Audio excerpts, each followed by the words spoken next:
The wind howled like a wounded beast across the frozen plains of Wyoming.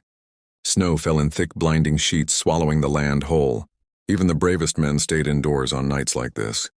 But not everyone had that luxury. A lone horse struggled against the storm, its hooves sinking deep into the snow. On its back rode a man wrapped in a worn leather coat, his face hidden beneath a wide-brimmed hat dusted white. His name was Cole Turner, a gunslinger with a past he never spoke about. Cole had seen storms before, but this one felt different. As he pushed forward, something caught his eye.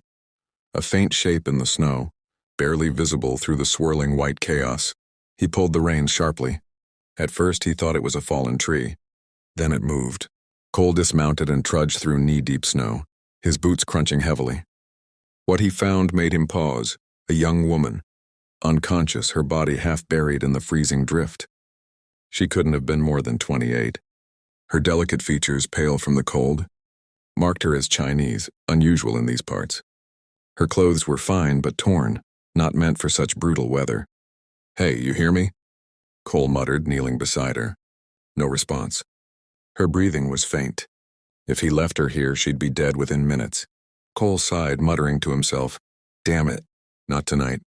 He wrapped her in his coat, lifted her carefully, and carried her back to his horse.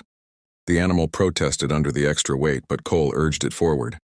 "There's a cabin not far. You just hold on," he said, though he wasn't sure if she could hear him.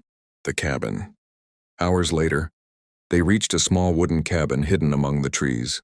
Cole kicked the door open and rushed inside, immediately setting to work. He lit a fire, grabbed blankets, and laid the woman near the warmth. Her lips were blue, her hands ice cold. He rubbed them gently, trying to bring life back into them. "Don't die on me now," he said quietly. After what felt like forever, she coughed. A weak, fragile sound, but enough. Her eyes fluttered open, dark, sharp eyes filled with confusion or in fear. "Where am I?" she whispered.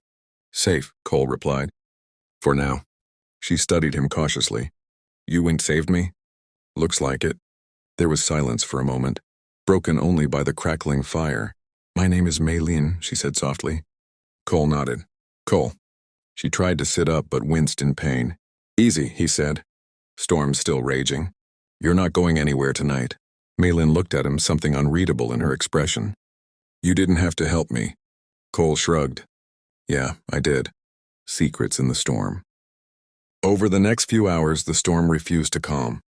Inside the cabin, the fire burned low, casting flickering shadows on the walls.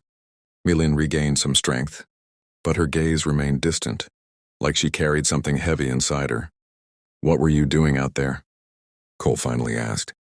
She hesitated, then said, "Running." "From what?" "Men who think they own everything." Cole gave a dry chuckle. "Yeah, I've met that kind." But something about her answer didn't sit right. Her clothes, her posture, the way she spoke, she wasn't just some runaway.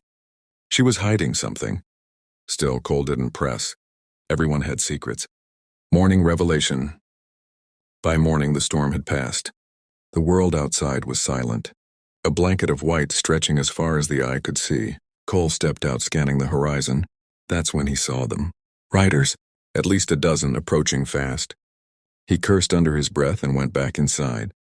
"You expecting company?" he asked. Maylene froze. "They found me." Cole grabbed his gun without hesitation. "You want to tell me what's going on now?" She looked at him, fear in her eyes. "But also something else. Resolve." "They want my land," she said. "Land?" She nodded. "Not just land. The largest ranch in the territory." Cole blinked. "You're telling me you own a ranch?" "Yes. And not just any ranch. The biggest one." Cole let out a low whistle. "Well, that explains a lot." The standoff. The riders surrounded the cabin within minutes. Their leader stepped forward, a tall man with a cruel smile. "Bring her out, gunslinger," he called. "She doesn't belong to you." Cole stepped outside, gun resting loosely in his hand. "She doesn't belong to you either," he replied calmly.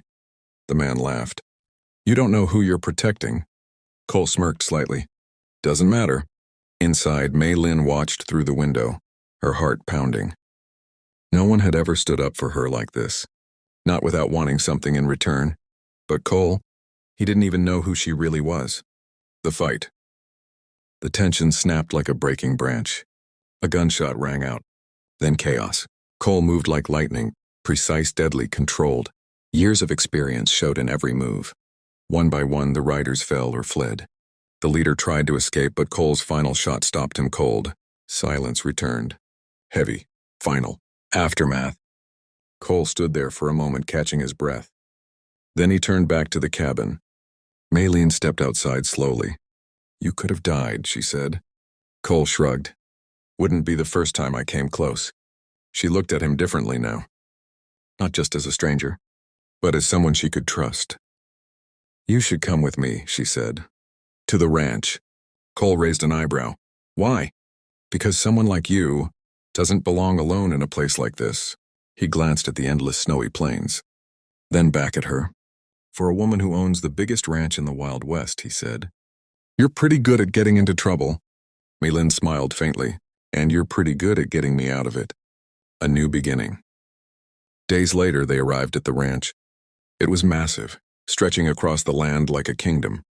Workers greeted Maylene with respect. She wasn't just the owner. She was a leader. Cole looked around, impressed. "Guess you weren't lying," he said. Maylene turned to him. "I never do."